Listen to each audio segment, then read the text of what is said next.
Lundi 10 février 2025, bonsoir à vous chers téléspectateurs et merci d'être encore avec nous pour cette édition.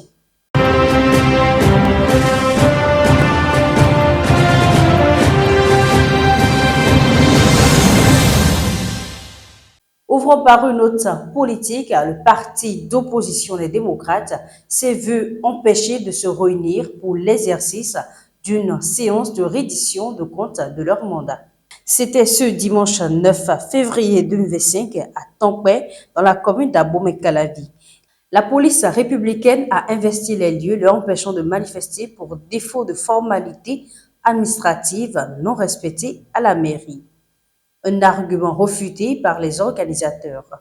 Je vous le dis, la main sur le cœur, nous avons rempli toutes les formalités pour pouvoir tenir le meeting de Tampoué, a confié le secrétaire national à la communication du parti Les Démocrates, Guy Bitokwe. Des propos que le maire de la commune, Angelo Arongino, a contestés. Je cite, « Quand vous introduisez la demande, vous allez au service compétent et vous payez les frais.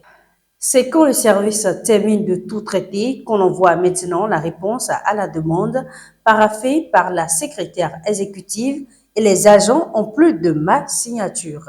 Mais je n'ai pas reçu un courrier traité de leur réponse jusqu'au vendredi soir avant de quitter la mairie, a dit l'autorité municipale. Dans le reste de l'actualité nationale, le directeur départemental du cadre de vie de l'Atlantique a été déposé en prison le jeudi 6 février 2025 pour faux et corruption de marché public. Placé en garde à vue sur près d'une semaine, il a été auditionné à la Criette le jeudi 6 février 2025. Le procureur, après l'avoir auditionné, a décidé de le placer sous mandat de dépôt. Son procès est programmé pour mars 2025. En interactualité, l'armée congolaise a encore arrêté ce dimanche 9 février 2025 une dizaine de ses militaires et combattants Wazalendo. Ils sont accusés par la société civile d'avoir commis plusieurs assassinats et des pillages dans plusieurs villages du territoire de Kabaré et dans la ville de Bukavu dans le sud Kivu.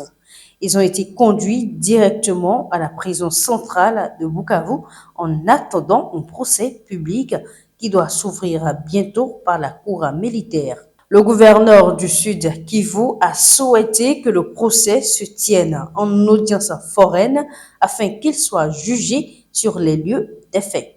Le major Nestor Mavoudiza, porte-parole de la 3e zone de défense, appelle au calme et promet une tolérance zéro contre ceux qui ternissent l'image de l'armée congolaise. Selon lui, l'armée organise des audiences publiques afin que ceux qui sont déjà arrêtés puissent servir d'exemple pour les autres. Et c'est tout pour cette édition. Merci pour votre aimable attention.